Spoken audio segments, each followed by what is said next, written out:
ശബരിമല സ്വർണ്ണ കവർച്ചാ കേസിൽ ദേവസ്വം ബോർഡ് മുൻ പ്രസിഡന്റ് PS പ്രശാന്തിനും മുൻ മെമ്പർ അജികുമാറിനുമെതിരെ ശക്തമായ തെളിവുകൾ ഹാജരാക്കി പ്രോസിക്യൂഷൻ.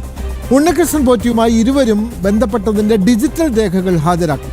സ്വർണം ഏറ്റെടുത്തതുമായി ബന്ധപ്പെട്ട വ്യാജ കരാർ നിർമ്മിച്ചതിൽ ഇരുവരും പങ്കാളികളായിരുന്നുവെന്നും പ്രോസിക്യൂഷൻ വ്യക്തമാക്കുന്നു. ബോർഡ് അംഗമായിരുന്ന അജികുമാർ ഉണ്ണികൃഷ്ണൻ പോറ്റിയുടെ ശുപാർശയിൽ 2 പേർക്ക് വീട് വെച്ച് നൽകിയതായും പ്രോസിക്യൂഷൻ കണ്ടെത്തി. വിവരങ്ങളുമായി മനോജ് കൊല്ലത്തു നിന്നും ചേരുകയാണ്. മനോജ്, ഈ ദേവസ്വം ബോർഡ് മുൻ പ്രസിഡന്റ് പ്രശാന്ത്, അതേ ബോർഡിൽ അംഗമായിരുന്ന അജികുമാർ, ഇവർ നടത്തിയ തട്ടിപ്പിന്റെ വമ്പൻ കഥകൾ പുറത്തു വരികയാണല്ലോ. ഇവർ ഉണ്ണികൃഷ്ണൻ പോറ്റിയുമായിട്ടുണ്ടായിരുന്ന ഇവരുടെ ബന്ധത്തിന്റെ ഡിജിറ്റൽ രേഖകൾ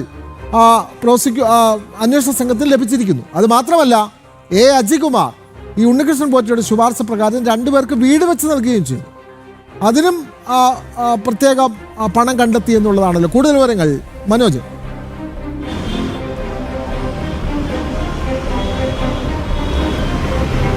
വിനോദ്, ഈ സ്വർണ്ണ കവർച്ച കേസുമായി ബന്ധപ്പെട്ട് ജൂലൈ 23-നാണ് ദേവസ്വം ബോർഡ് മുൻ പ്രസിഡന്റായിട്ടുള്ള PS പ്രശാന്തിനെയും മെമ്പറായിരുന്ന അജികുമാറിനെയും പ്രത്യേക അന്വേഷണ സംഘം അറസ്റ്റ് ചെയ്യുന്നത്. അതിനുശേഷം 2 തവണ റിമാൻഡ് ചെയ്തിരുന്നു. ഈ ഒരു സാഹചര്യത്തിൽ ജാമ്യ നീക്കം നടത്തിയിരുന്നു ഈ പ്രതികൾ. എന്നാൽ ഈ ജാമ്യാപേക്ഷയെ എതിർത്തുകൊണ്ട് പ്രോസിക്യൂഷൻ വാദം തുടർന്നു. അതേസമയം തന്നെ തങ്ങൾ തെറ്റൊന്നും ചെയ്തിട്ടില്ല, ഇതിൽ ഗൂഢാലോചനയില്ല, അതിനുവേണ്ട തെളിവുകളില്ല, അതേസമയം രാഷ്ട്രീയ പ്രേരിതമാണ് ഈ കേസെന്നൊക്കെയായിരുന്നു പ്രതിഭാഗം വാദിച്ചിരുന്നത്. എന്നാൽ ഈ പ്രതികൾക്കെതിരെ ശക്തമായിട്ടുള്ള തെളിവുകളാണ് പ്രോസിക്യൂഷൻ കോടതിയിൽ ഹാജരാക്കിയിട്ടുള്ളത്.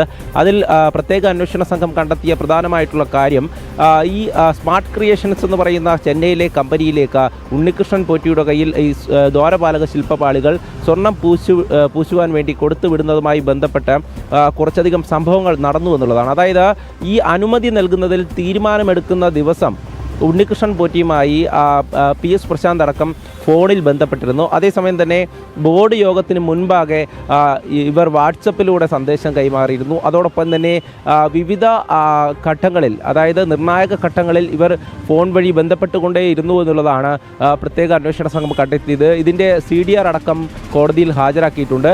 അതേസമയം തന്നെ ഈ അജികുമാറിനെ സംബന്ധിച്ച് അജികുമാറും ഉണ്ണികൃഷ്ണൻ പോറ്റിയുമായി നേരിട്ട് ബന്ധമുള്ളതായാണ് പ്രത്യേക അന്വേഷണ സംഘം കണ്ടെത്തിയിട്ടുള്ളത്. അതായത് ഈ ഉണ്ണികൃഷ്ണൻ പോറ്റിയുടെ ശുപാർശയിൽ 2 പേർക്ക് വീട് വെച്ച് നൽകിയിട്ടുണ്ട്. ഈ വീടിൻ്റെ താക്കോൽദാന കർമ്മത്തിലടക്കം അജികുമാറും ഉണ്ണികൃഷ്ണൻ പോറ്റിയും നേരിട്ട് ബന്ധപ്പെട്ടിരുന്നു.